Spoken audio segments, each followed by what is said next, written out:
తాకట్టులో ఉన్న బంగారాన్ని విడిపించి ఆ రోజున్న మార్కెట్ ధర కట్టి మిగిలిన డబ్బును మీకు అందిస్తుంది కొమ్మూరి గోల్డ్. హలో ఎవ్రీవన్, నా పేరు doctor Yashvi Bodicharla, consultant doctor ఫిడికస్ హోమియోపతి. చాలా మంది కామన్గా పిఏడి అంటే ఏంటి తెలియకుండా ఉంటుంది. అసలు ఈ పిఏడి అంటే ఏంటి, దీని లక్షణాలు ఏ విధంగా ఉంటాయి, అదేవిధంగా దీన్ని ఎర్లీగా ఎలా తెలుసుకోవాలి, దీనికి తగ్గట్టు ఎలాంటి ట్రీట్మెంట్ తీసుకోవాలో మనం క్లియర్గా తెలుసుకుందాం.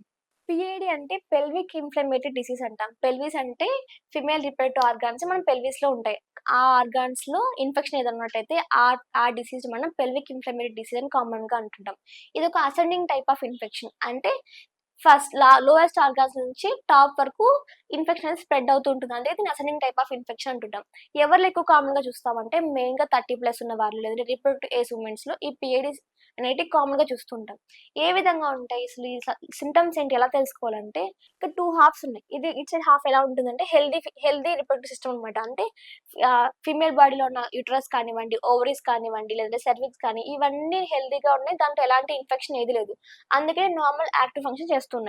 బట్ ఇట్ సైడ్ ఎలా ఉందంటే మీరు ఇక్కడ చూసినట్లయితే కడ్డీ వైట్ ఫ్లేక్స్ లాగా తెల్ల తెల్లగా ఇన్ఫెక్షన్స్ కానీ కామన్ గా కనిపిస్తున్నాయి. ఇవేంటంటే ఇన్ఫెక్షన్స్ వచ్చినప్పుడు ఆ ఇన్ఫెక్షన్ అనేది ఇది లోవెస్ట్ ఆర్గాన్స్ నుంచి ఇతర అన్ని ఆర్గాన్స్ వరకు స్ప్రెడ్ అయిపోతూ ఉందన్నమాట.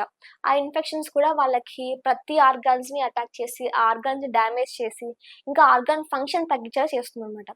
మెయిన్ గా ఎందుకు వస్తుంది ఇన్ఫెక్షన్ అంటే మోస్ట్ కామన్ గా బ్యాక్టీరియల్ ఇన్ఫెక్షన్స్ కామన్ గా ఉంటాయి. బ్యాక్టీరియా ద్వారానే ఈ పిఐడి అనేది కామన్ గా కనిపిస్తూ ఉంటది.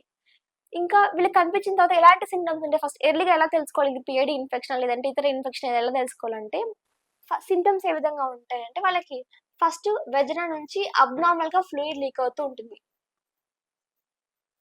అబ్నార్మల్ ఫ్లూయిడ్ లీక్ అంటాం. నార్మల్ గా వెజనా నుంచి పీరియడ్ బ్లడ్ వస్తుంది, దాంతో పాటు వైట్ డిషెస్ కూడా అవుతుంది.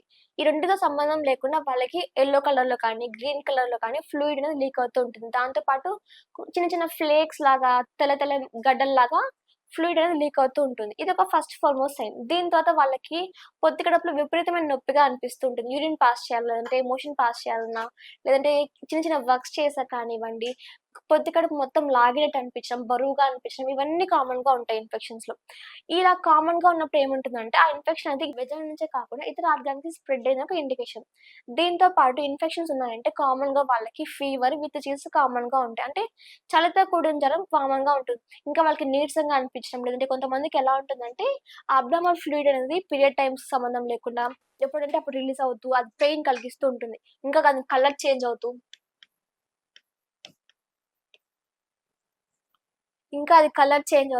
స్మెల్ వస్తూ ఈ విధంగా కూడా ఉంటుందన్నమాట. సో ఫస్ట్ ఎక్కడ స్టార్ట్ అవుతుంది ఇన్ఫెక్షన్స్ అంటే ఈ బ్యాక్టీరియా ఇన్ఫెక్షన్స్ అనేటివి ప్రాపర్ గా హైజీనిక్ మెయింటైన్ చేయకపోవడం వల్ల, లేదంటే కొంతమందిలో సెక్షువల్లీ ట్రాన్స్మిటెడ్ ఇన్ఫెక్షన్స్ వల్ల కూడా ఒకరి నుంచి ఒకరికి ఇన్ఫెక్షన్స్ అనేది స్ప్రెడ్ అయిపోతూ ఉంటాయి. ఇంకా వాళ్ళ ఇమ్యూనిటీ పవర్ తగ్గిపోవడం వల్ల కూడా ఈ ఇన్ఫెక్షన్స్ అనేవి కామన్ గా అటాక్ అవుతూ ఉంటాయి. అన్హైజీనిక్ కామన్ లేదంటే సెక్షువల్ గా ట్రాన్స్మిట్ అయినా కూడా, లేదంటే ఇమ్యూనిటీ పవర్ తక్కువ అవడం వల్ల ఎలాంటి ఇన్ఫెక్షన్స్ అయినా కూడా కామన్ గా ఫస్ట్ అటాక్ అయ్యేది వెజన అనమాట. ఆ వెజనల్ ఇన్ఫెక్షన్స్ ఉన్నప్పుడు వాళ్ళకి ఏ విధంగా అనిపిస్తాయి, వైట్ డిషెస్ అవడం కానివ్వండి, లేదంటే కలర్ చేంజ్ అవడం, బర్నింగ్ కావడం, లేదంటే యూరిన్ పాస్ చేసిన మంటగా అనిపించడం, ఇవన్నీ కామన్ గా ఉంటాయి. చాలా మంది వీళ్ళు ఏం చేస్తారు, ఇవన్నీ నార్మల్ సింటమ్స్ లేదంటే యూరిన్ ఇన్ఫెక్షన్ ఏదో అనుకొని నార్మల్ యాంటీబయాటిక్స్ యూజ్ చేస్తుంటారు. ఇలా యూజ్ చేయడం వల్ల ఏమవుతుంది, ఆ ఇన్ఫెక్షన్ కంప్లీట్ గా క్యూర్ అవ్వదు. ఇంకా ఏమవుతుంది, ఆ ఇన్ఫెక్షన్ ఆ వెజన నుంచి సర్విక్స్ దాకా, ఇతర ఫెలోపియన్ ట్యూబ్స్ కాక ఇలా అన్నిటికీ స్ప్రెడ్ అయ్యే అవకాశం ఎక్కువగా ఉంటుంది. సపోజ్ ఇలా నెగ్లెక్ట్ చేశారనుకోండి, అదేమవుతుంది వెజన నుంచి సర్విక్స్ కి పాస్ అవుతుంది. ఇక్కడ ఉండాల్సిన ఇన్ఫెక్షన్ సర్విక్స్ వరకు రీచ్ అవుతుంది. ఆ సర్విక్స్ లో కూడా ఆ సర్వికల్ ఎరోషన్ స్టార్ట్ అయ్యి వాళ్ళకి ఇంటర్కోర్స్ పెయిన్ఫుల్ గా రావడం, లేదంటే బ్లీడింగ్ ఎక్కువ అవ్వడం, లేదంటే టచ్ చేస్తే పెయిన్ రావడం, ఇవన్నీ కామన్ గా కనిపిస్తాయి. ఇక్కడ నుంచి మళ్ళీ ఇన్ఫెక్షన్ ఎక్కడ పాస్ అవుతుంది, గర్భాశయంలోకి పాస్ అవుతుంది. ఇక్కడ ఏమవుతుంది, అడ్హెషన్స్ ఫామ్ అవుతాయి, లేదంటే స్కార్ టిష్యూస్ ఫామ్ అవుతాయి, లేదంటే ఆ లోపల గర్భాశయం లోపల ఎండోమెట్రియం పొడవు కంప్లీట్ గా డ్యామేజ్ అవ్వడం జరుగుతుంది. సో ఇక్కడ నుంచి కూడా మళ్ళీ ట్యూబ్స్ వరకు కూడా పాస్ అవుతాయి. ట్యూబ్స్ లో ఏమవుతుంది, ఇన్ఫెక్షన్స్ ఉండడం వల్ల ఆ ట్యూబ్స్ బ్లాక్ అవడం, గడ్డలు ఏర్పడడం, ఇవన్నీ కామన్ గా ఉంటాయి.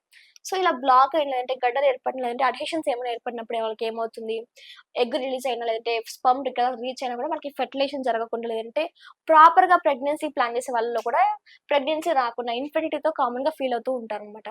సో మెయిన్ గా పిఐడి ఉన్న వాళ్ళు అబ్నార్మల్ గా ఫ్లూయిడ్ లీక్ అవ్వడం, ఇంటర్కోర్స్ టైంలో పెయిన్ఫుల్ గా అనిపించడం, లేదంటే పొత్తి కడుపులో బరువుగా అనిపించడం, యూరిన్ పాస్ చేస్తే మంటగా అనిపించడం, హెవీగా అనిపించడం, ఇవన్నీ కామన్ లక్షణాలు అనమాట. ఈ కండిషన్ ఎలా ట్రీట్ చేసుకోవచ్చు అంటే ఫస్ట్ స్టార్టింగ్ స్టేజ్‌లోనే అబ్నార్మల్‌గా ఫ్లూయిడ్ లీక్ అవ్వడం, లేదంటే పెయిన్‌ఫుల్‌గా అనిపించడం ఈ 2 అబ్నార్మల్ సైన్స్ కాబట్టి వెంటనే ఇలాంటి సింప్టమ్స్ ఫీల్ అవుతున్నప్పుడు డాక్టర్ దగ్గరికెళ్ళినట్టయితే కంప్లీట్‌గా ఈ డిసీజ్‌ని మనం కంట్రోల్ చేసుకోవచ్చు. అంటే క్యూర్ చేసుకోవచ్చు. ఇంకా ఈ డిసీజ్ అనేది ఇతర ఆర్గాన్‌కి స్ప్రెడ్ అవ్వకుండా కూడా మనం కంట్రోల్ చేసుకోవచ్చు. దీని ద్వారా సైకిల్స్ రెగ్యులర్‌గా ఉండేలాగా, లేదంటే ఇచ్చింగ్ కానీ, బ్లీడింగ్ కానీ ఇవన్నీ కంట్రోల్ అయ్యేలాగా, దాంతో పాటు ఇన్ఫెక్షన్స్ వల్ల ఫెర్టిలిటీ అనేది డ్యామేజ్ అవ్వకుండా మనం కంట్రోల్ చేసుకోవచ్చు. మెయిన్‌గా పీఐడీకి హోమియోపతి చాలా ఎఫెక్టివ్‌గా వర్క్ అవుతుంది. ఏ విధంగా అంటే ఈ పీఐడీ ఇన్ఫెక్షన్స్‌ని మళ్ళీ మళ్ళీ రాకుండా, దాంతో పాటు ఇమ్యూనిటీ పవర్‌ని పెంచడంలో కానివ్వండి, లేదంటే ఈ పీఐడీ వల్ల జరిగిన డ్యామేజ్‌ని కూడా మళ్ళీ హీల్ చేయడంలో హోమియోపతి చాలా ఎఫెక్టివ్‌గా వర్క్ అవుతుంది. ఈ హోమియోపతి ద్వారా వాళ్ళకి ఆ ఇన్ఫెక్షన్ తగ్గి, అది డ్యామేజ్ చేసిన సివియారిటీని మళ్ళీ నార్మలైజ్ చేసి, ఇంకా గర్భాశయం యొక్క స్ట్రెంగ్త్‌ని పెంచుతూ ఉంటుందన్నమాట. సో, ఇలాంటి వైజనల్ డిశ్చార్జ్ కానివ్వండి, లేదంటే ఇన్ఫెక్షన్స్ కానివ్వండి, ఇవన్నిటిని కంట్రోల్ చేసేది మెయిన్ హోమియోపతి అనమాట. సో, మీరు కానీ, లేదంటే మీకు తెలిసిన వాళ్ళు ఎవరైనా కానీ ఇలాంటి ఇన్ఫెక్షన్‌తో బాధపడుతున్నట్టయితే నిర్లక్ష్యం చేయకండి. వెంటనే ఫిడికస్ హోమియోపతిని సంప్రదించండి.